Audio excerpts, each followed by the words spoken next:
Hello to everyone tuning in. I hope you're having a great morning, afternoon, or evening, wherever you are. My name is William Bolch, and I'm the host of the College Athlete Live, where we gain a further understanding of the college experience through the eyes of a college athlete. Joining me today is the very talented and very kind Lysianne Proulx. Thank you for joining me today, and how are you going? Hi. I'm doing very good. As you can see, it's night over here. Yeah, But yeah, no, I'm doing well, and I'm excited to get this show on the road.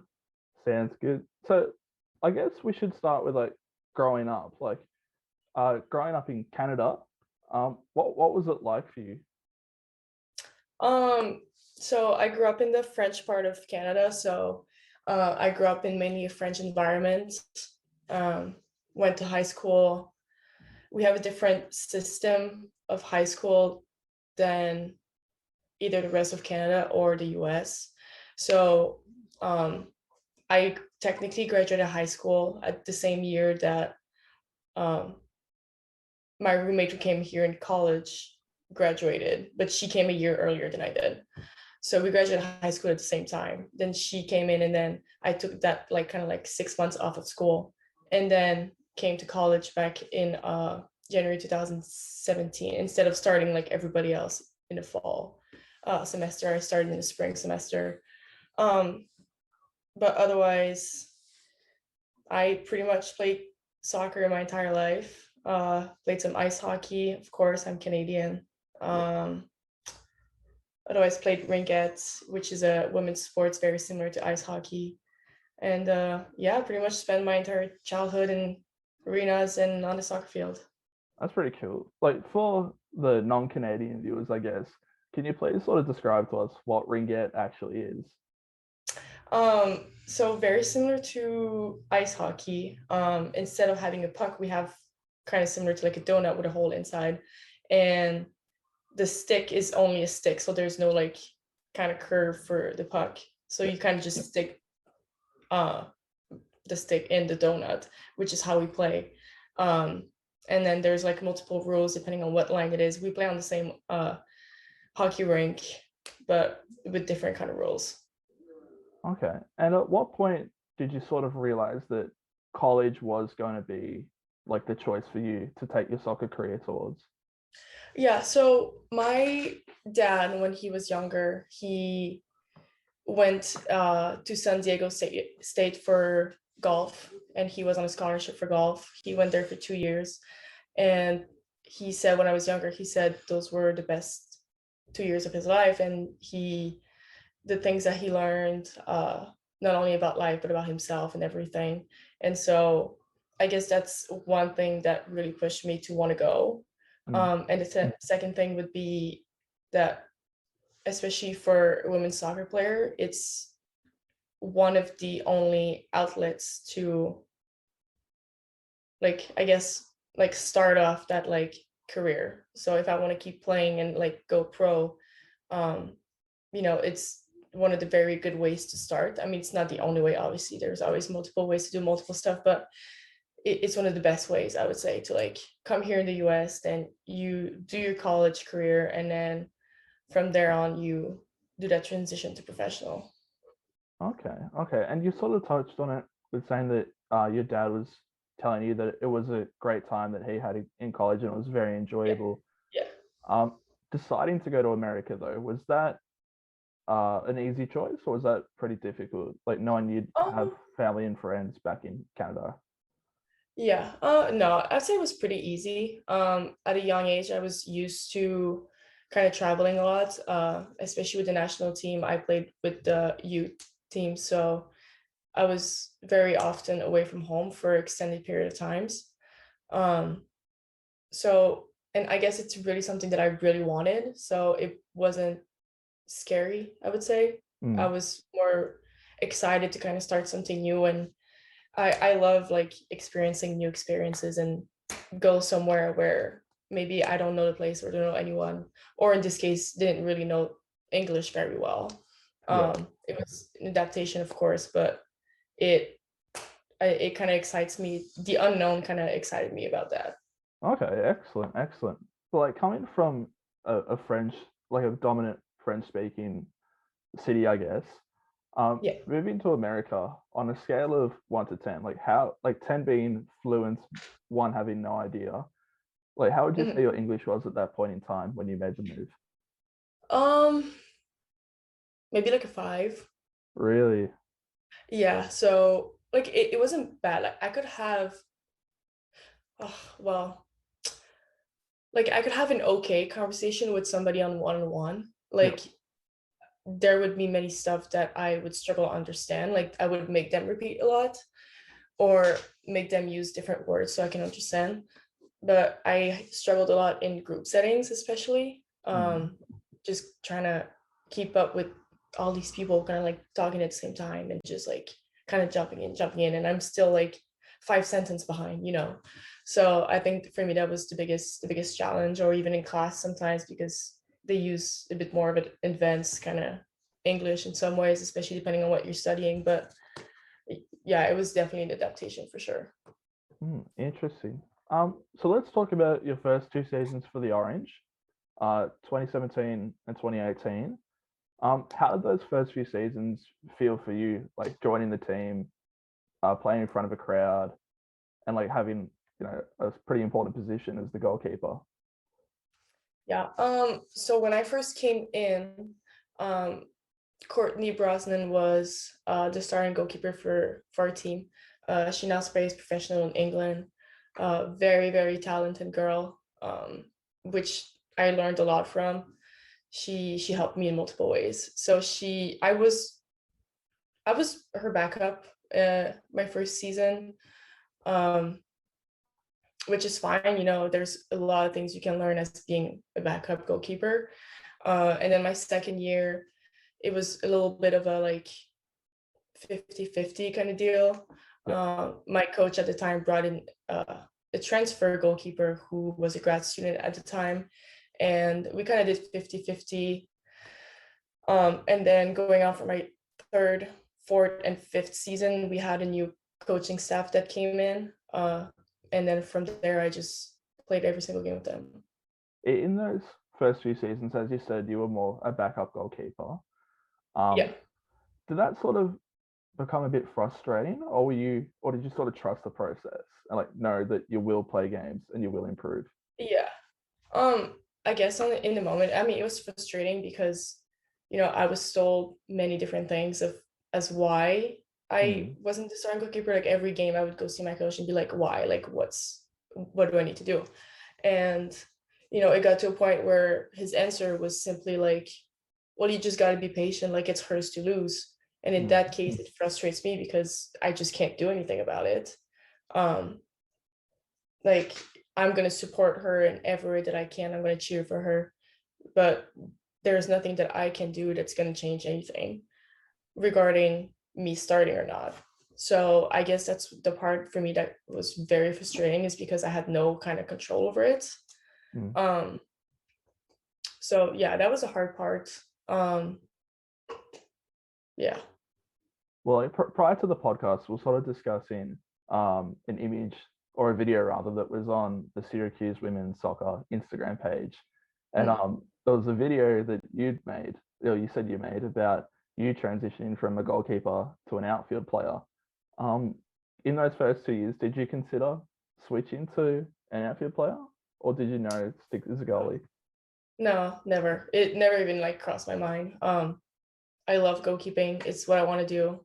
I'm like I like playing on the field like here and there just for fun, like possession games and stuff like that. Like it's a good time for sure, but I could never imagine myself giving up the position of goalkeeper just to Mm. go and be a field player. Ultimately. Do you feel the pressure being a goalkeeper, or do you sort of like the responsibility, I guess? Yeah, I love it. Yeah. Love it. Absolutely love it. Yeah. I guess I mean, it's part of the job. And I think that's why a lot of people really enjoy the positions, because it's a lot of pressure and you have to adapt every single time. But yeah, no, I absolutely love it. It's got to be one of my favorite parts of being a goalkeeper for sure. If not my favorite. That's pretty cool. Mm. So we'll sort of talk about the past season that's recently wrapped up. Um, this was your most played season, you played 1,505 minutes across 17 games. What was it like, I guess, coming back from a post-COVID tainted season and playing in front of fans again? Yeah, it was exciting for sure. I think a lot of us kind of forgot what it was like to like play again in front of people. Just because our COVID year was just so quiet all the time, and then like all of a sudden you go back and you have people in the stands, which is different, which is cool. No, it was exciting. It was like finally we get to have like a normal season again.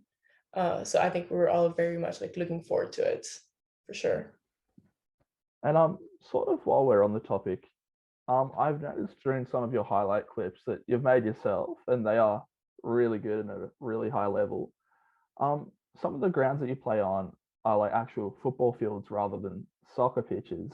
How does Mhm. that sort of work, and like does that change at all for you?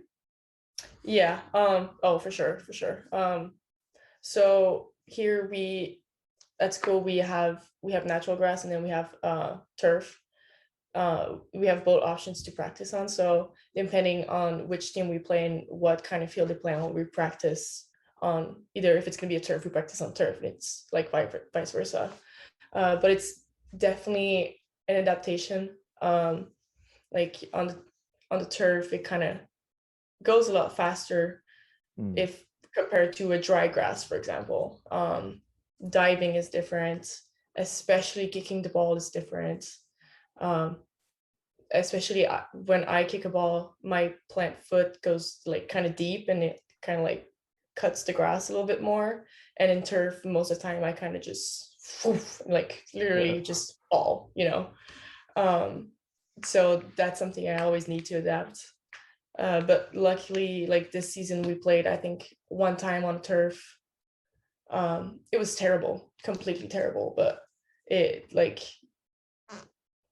it's fine. Like you adapt at some point, but I would much rather play on a grass field for sure. Mm. And from this past season, I've listed what I think are two of your best games. So against Fairleigh Dickinson, I believe it's pronounced, it was Yeah. a 2-0 win for the team, and you made 6 saves at a 100% save rate. And then the second game I have is against Duke University, where you made a career high 15 saves at an Mm. 88% save rate. However, it was a 0-2 loss. Like, how do you sort of look at that? Like, you had a really good game when it comes to the career high saves and a good saving percentage. However, you did lose. So, like, how do you sort of look at that? Like, do you look at that as a Well, negative or a positive, do you think? the thing is like it's a team sport, Yeah. so we can all do our job, but at the end of the day, we don't get the result that we wanted. Mhm. Or we can have a very good game and have maybe like one mistake or a couple of mistakes, and the other team just takes advantage of those. Um, so against Duke, we made some defensive mistakes. You know, things happens, which ended up in goals. So, which is unfortunate. Against Verdi Kitson, we were able to transition a lot more to go forward, which is something we struggled against Duke. Duke is very, very strong, Yep. and we struggled with possession a lot. So, there's so many like factors that comes in, and like for me on a personal level, like yeah, they're two good games, but in the end we didn't win. Yeah. So it's not like it's good, but it's not good enough. Yeah. Like it would have been good enough if we won, or at least if I had done maybe the entire like what I'm supposed to do, and it would have been maybe 0-0, Mm. which for us, especially in an ACC conference, like ACC game is 0-0 game would be considered like kind of almost like a win for us, because just our conference is so strong. Mm. So yeah, I guess like my answer to that would be like I'm just looking very forward to what the end result is, and I don't consider it being successful if in the end we didn't win, if that makes sense. Yeah. Yeah, like sort of delving into that a bit deeper. You said that being the goalkeeper, you enjoy the responsibility that comes with the role. Mhm. But if your team does have a loss, do you sort of feel, or do you believe that you would feel extra pressure, or rather like uh extra? Oh, I'm not too sure how to word it, like extra responsible, I guess, for the loss that happened, or do you sort of feel like it was a team sport, I did what I could, so be it, they were better. Um, it's hard to say because in my mind, I can save every goal to go in. Yeah. If I'm in the right place at the right time, I can save it. So I guess I'm always going to think that I should have done more, or I Mhm. should have done this, this, and this differently. Um, I know that's how I evaluate my performance after every time. And like, of course, it's a team game. Like they help me, I help them, we help each other. But yeah, I guess in the end, I'm always gonna, you know, pick on whatever I should have done better for sure. As you mentioned previously, you have finished your studies and your Yeah. athletic term at Syracuse. Yes. So in terms of playing wise, what do you see as your goals for the short and the long term? So I kind of want to do it all. Mm, I want to play in the NWSL here in the US. I want to play in the Champions League in Europe, you know. Um, I want to at some point be on the Canadian national team for sure. You know, go to World Cup, go to the Olympics. Yeah, I guess I just want to do it all. And see where it takes me, I guess. I would say my ultimate goal is just become the best that I can possibly become. mm. And I guess from there, see where it takes me. Sounds good. Also in an interview with Carson Merck, you said that a call up to the national team is a dream of yours. Um, would that be, I guess, a greater achievement to you than if you were to play, say, in the Champions League, as you mentioned? Yeah. I think just the pride that you get from wearing that logo on your chest is just means so much that it would beat any other things that I Mm, could have like achieved. I think just yeah, I guess just the pride of being able to represent your country. Not many people get to do it, and being one of the ones that get to actually represent your country, represent your flag, is very huge. mm. What do you think would be the bigger achievement though out of like a World Cup or an Olympic Games? Uh, that's hard to say. Um, I think I would choose the World Cup. Yeah. Yeah. I guess because you grew up watching the men's World Cup. It's such a big thing every 4 years, such a big thing. Like everybody watches it.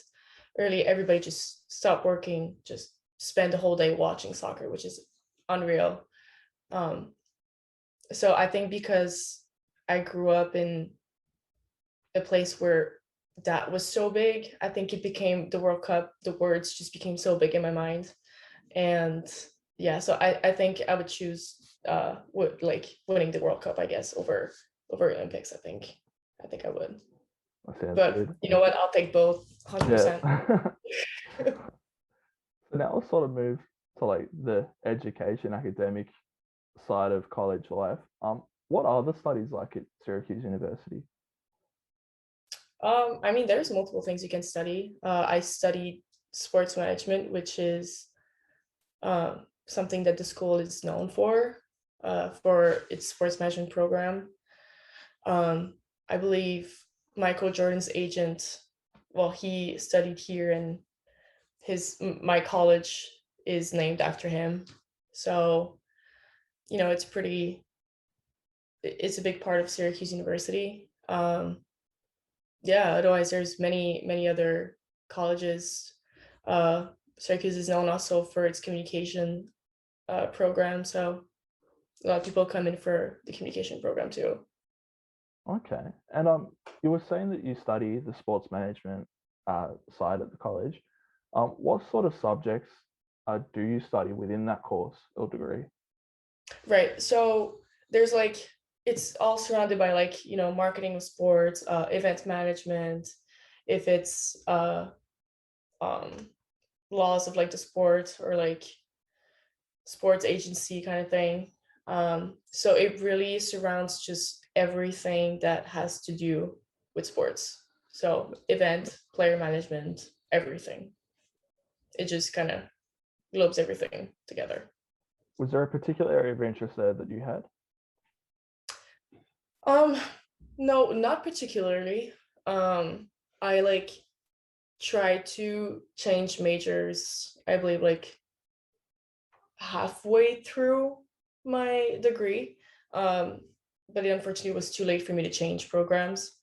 I would have chosen to go maybe somewhere into graphic designs or something like that, which is something I found that I was more interested in after I kind of started college. So like, I guess sports management was fine, but it wasn't something that I was very interested in compared to other people that compared to my peers, basically. Okay. Now sort of steer a bit away from academics, and go back to sort of the differences between Canada and the States. What do Mhm. you find to be the main differences between the two countries are? On what level? Uh, Overall, well, I guess we'll go to the next section. So I've got here Canada versus America. Mhm. So just tell us what country you think's better at like a certain thing, and just give us a brief reason. Yeah. So like Well, music, I'm definitely going to be a little bit biased, but I'm going to say Canada for sure. yeah, Yeah, yeah.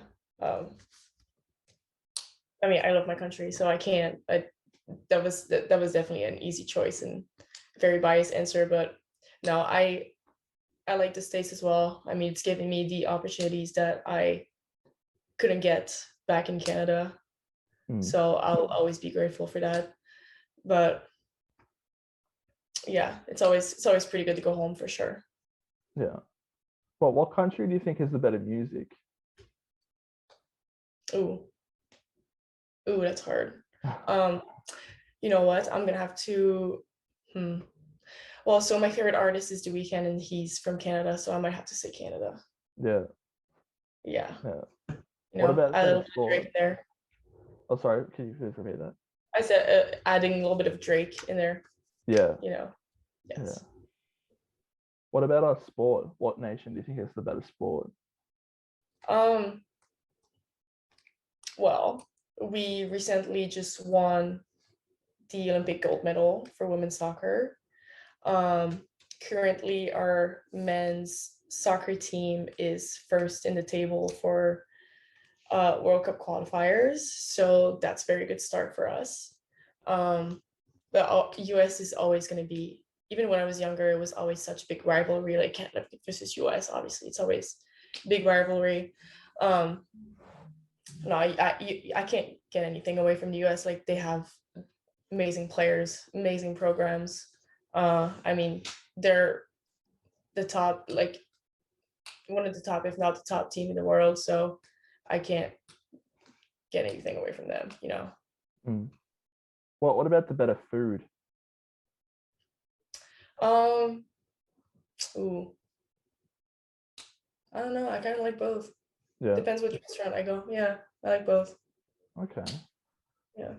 What about I know in an interview, in the previously mentioned interview, you said that something that you find a bit funny when people realize that you're Canadian, as they say, "Oh, is it cold in Canada?" Yeah, So, yeah.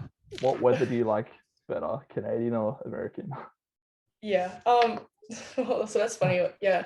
People always ask me like, oh, like it must be freezing up there, and I'm like, technically Syracuse is only, well, it's literally an hour and a half away from the Canadian border. So, and to from my home, it's probably 4.5, 5 hours. So it's pretty close. So the temperature is relatively the same. We get maybe a little bit more snow back home than we do over here, but yeah, weather is pretty much the same. I think in some ways the US have kind of everything they want in one country, because you go up north, you have snow, and then you go down the south and then you have palm trees and sunshine. Mm. So they kind of have it all in one country, which is, I think, pretty cool. Yeah. And I guess we've alluded throughout the podcast this you are a member of the Canadian team. Who's a member of the I'm going to butcher this pronunciation, but the CONCACAF. Yeah. I probably No, butchered it's good. that. It's good. Yeah, But it's good. like, what do you think, and how do you feel representing Canada at these different events? I guess. Huge pride.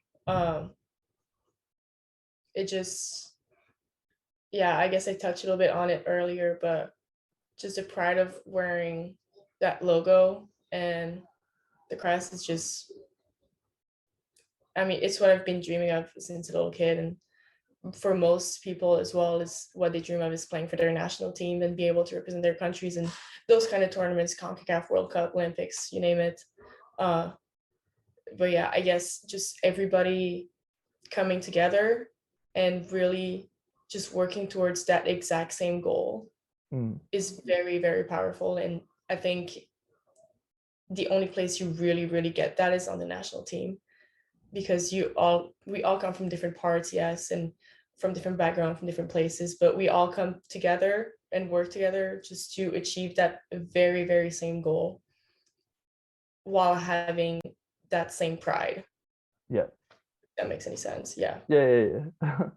So do you want to sort of talk us through the World Cups and the CONCACAF championships and like how they actually felt like being there? Like, I guess you said pride. Like, could you sort of expand on what it was like to take to the field and seeing the fans in the stands, that sort of stuff, and like the travel aspect as well? Yeah. So I mean, the CONCACAF is different tournament than the World Cup. I would say same kind of excitement, same hard work, same all of that. We play different teams, obviously. World Cup is a lot more. I mean, it's all the better teams from different parts of the world that come together in the World Cup. So it's a lot more competitive, and a lot harder to play through. Just because I mean, all the teams are so good, so it makes it that much harder. But yeah, I guess like it's pretty cool to see, especially because I went when I was like, I did the U17 and the U20s, and it's very cool to see that people from different country kind of, still come to the game and watch, 17-year-old girls play, which is pretty cool. So I guess experiencing that was pretty cool. And obviously just experiencing different cultures in different countries as well was a very big part for me, like loving those experiences, I would say. Have you had a favorite tournament that you've been to? Yeah, I would say 2016. It was a U17 World Cup in Jordan. Yep. First of all, beautiful country. It was nothing that I had ever seen before. So it was very impressive to see just and experience different culture and stuff like that. And yeah, the tournament was pretty cool as well. It was very.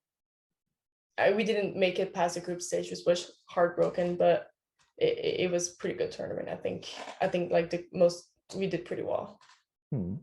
I think something that you've quite humbly left out, if I can go back to that under 17 tournament in 2016, on the 3rd of October you faced Germany, and then for your performance of that match you were awarded the player of the match. How'd that feel? What was that like? No, it was great, for sure. It was great. Not something I expected. I think it was one of those moments, when you like,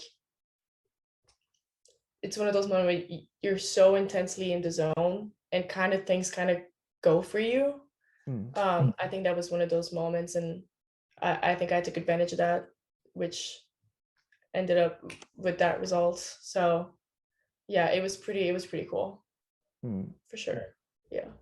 And sort of just briefly sticking on the topic of playing for Canada, if you were to receive a national call up, is there any teams that you'd like to play against in particular? The US for sure. Yeah. Yeah. Yeah. It's been like I said, it's been a rivalry since we were kids, you know. We played them at U15, the U17, U20. We play them at every level, and it's always, especially for us, a big rivalry. So I would say for sure the US. Yeah. Okay. Yeah. Like, what's sort of like your dream destination? Well, not that I want to word it a bit differently, the dream destination, but what's your dream location rather to play soccer in? On professional side, Yeah, yeah, yeah. I would love to play in Spain. yep, I've heard from so many people it's the most beautiful country. From so many people that I heard, and level of play is just getting better and better. It just is growing so fast. Uh, Obviously England, I would love that too. The competition is huge. Very very good league. Um, but yeah, you know, I'm like I said, I'm very open to pretty much everything. I love experiencing new things and discovering new cultures and stuff like that. So I think it all depends on what opportunity comes for me for sure, and what would be like the best fit. Hmm. Stepping away from soccer now, do you have any? Well, I'm guessing you do, but like, what are some short-term and long-term goals that you have, like aside from playing professional football? No, that's all I have. I Yeah. got a plan A, and if plan A doesn't work, I have plan A alternative, and if plan A alternative doesn't work, I have an alternative to that alternative. So I'm I'm gonna do everything to make that plan A work.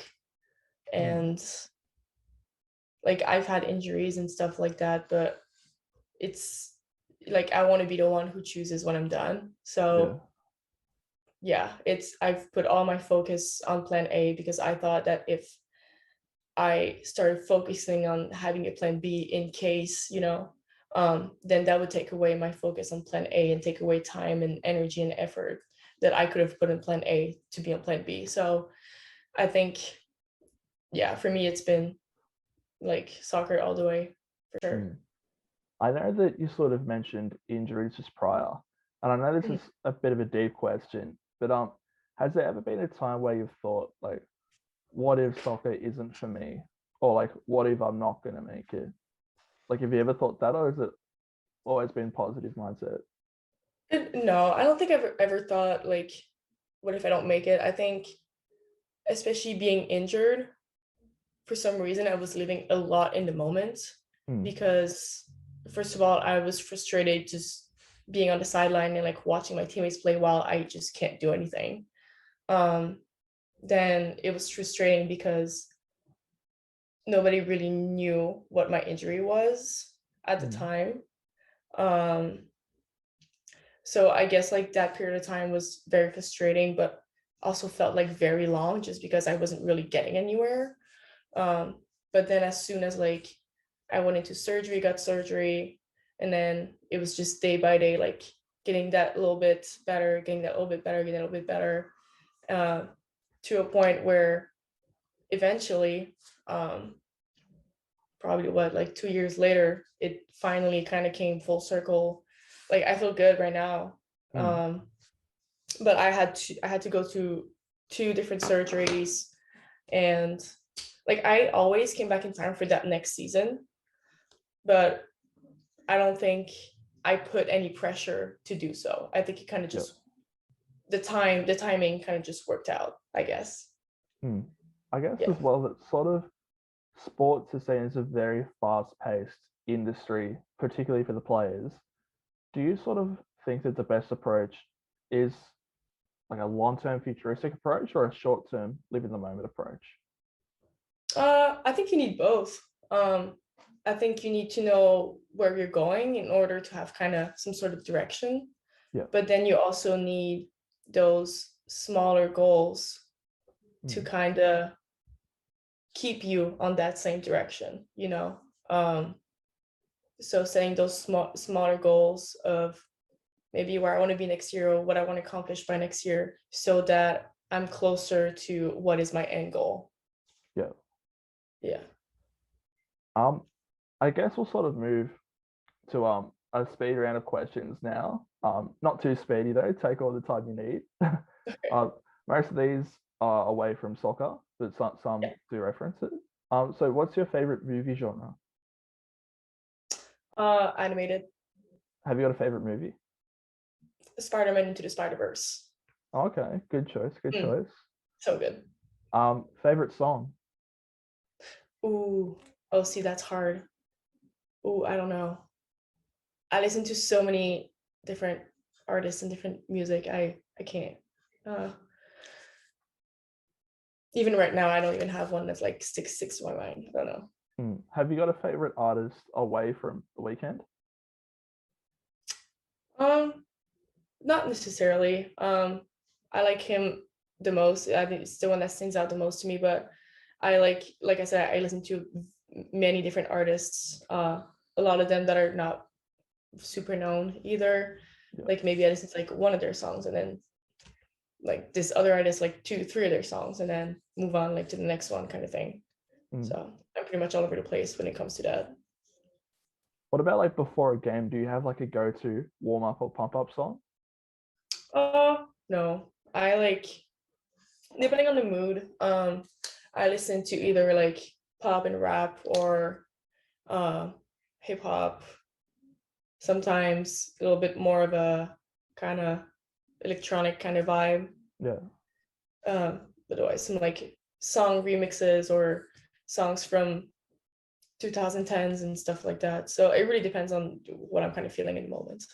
Yep. What's your favorite sport away from soccer?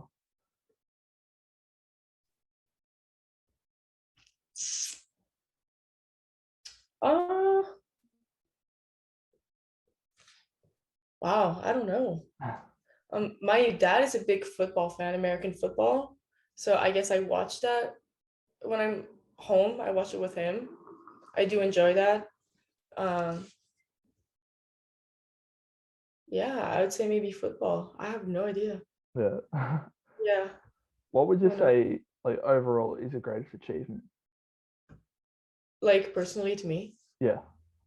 um, I would say overcoming the hard times to become the person I'm supposed to be in order to achieve my next goals, I would say.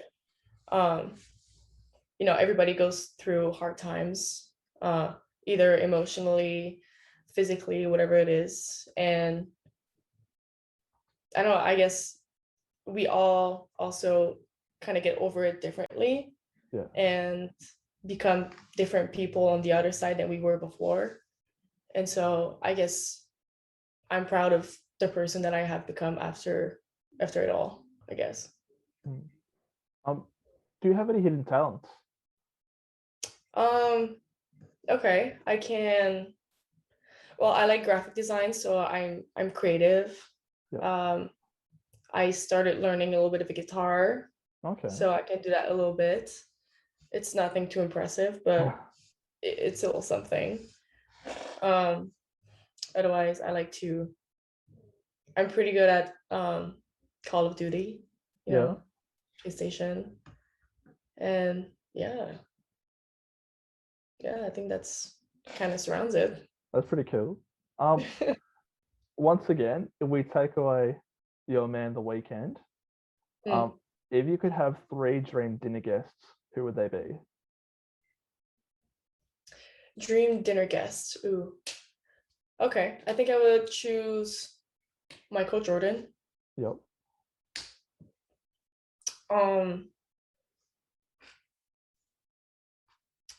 Probably. Oh, these are such hard questions. I guess I would say also Megan Rapinoe. I'm very curious at who she is as a person. Very, very curious. I think she's so interesting. who else? I have one more, right? Yeah. Yes. I have no idea. I don't know. We'll leave it as a dinner for three then. Dinner for three. Yeah. I like that. I like that. We sort of talked about, I guess, the short-sighted approach and a futuristic approach, but if you did have a book and it was titled "The Tales of Lysianne," what happens in the life story, and you flipped open to the present day, if you could go forward in the book and read what happens in the future, would you go and read the book, or would you just ignore it? No, I wouldn't read it. No. No. I like the unknown. I like to be hit with things that I don't expect. Just kind of, move things around a little bit. I like that. Yeah, I don't think I would want to know. Yeah. What about karaoke? What's your go-to karaoke song? Oh man, I don't sing. I can't sing. Probably the Weeknd song. I know most of the lyrics of most of his songs. Which one? That's hard to choose from. I don't know. I like his old stuff. So probably a song from his older albums, like a song from his trilogy album, probably. Yeah. Yeah. What do you think about his song "Blinding Lights"? Like obviously a lot of people thought it was a good song at the time. I still reckon it's a pretty good song, but do you reckon it's still considered a great song, or do you reckon it's a bit overplayed at the moment? Yeah, I like it a lot. I think this album especially is very different from what he's done in the past. Like I thought it was very good, and I would 100% go to the concert, 100%. But I think I'm more of a fan of his older work. Yeah. You sort of talked about just then going to his concert. I read that you actually had tickets to go to his concert, but then you had to go to Belgium like the next few days or the next week. Can you sort of talk to us about a bit about that? Yeah, so I believe it was in maybe 2015 or 14, maybe. I don't even remember when it was. Anyway, me and my friends had tickets to go see him in Montreal, and then it turns out that our province, our rec center where we played soccer every day after school, we heard that they were planning on going to Belgium and play a couple games in Belgium and in France. And then when we found out what the dates were, it was at the same time as our concert. So we had to sell those tickets, unfortunately. And so he came back the next year and we bought those tickets again. And then we were finally able to go. And then he sang some song from his past album as well. Yeah. It was Beauty and the Madness that we were supposed to go, but I ended up going to Starboy, different albums. And then he still sang songs from both albums, which was cool. So we kind of got the best of both worlds, I guess. So it was worth the wait. It was worth the wait, 100%. Yeah. Yeah. Now we'll move on to our final question. How do you want to be remembered? Actually, two more questions we'll say. So first question, how do you want to be remembered for your time at Syracuse?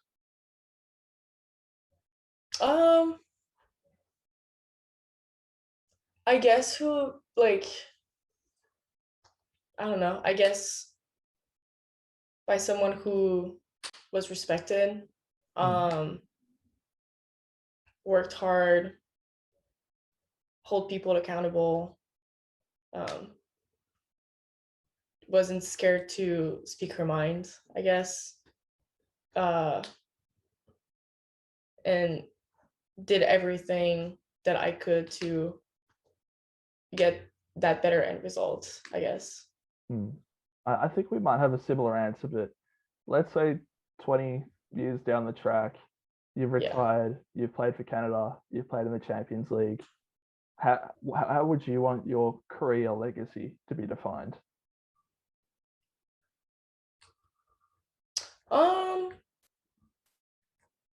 That's a good question. I guess I would have multiple answers to that. I guess I would want it to be a roller coaster because I don't I want to experience different things. I want to keep growing as a person and as a player. and the only way you grow is when you face more difficult situations. So I guess I wanted to be a little bit more of a roller coaster, so I kind of grow at the same time and become a better version of myself and help the team in the way that I can. I guess also I want to be successful, otherwise I wouldn't be doing it. But yeah, I want to win things. I want to help people win things. Like I said, I kind of want to do it all. So I guess the perfect answer to that would be, I wanted to be a roller coaster, but I also wanted to be successful in the end.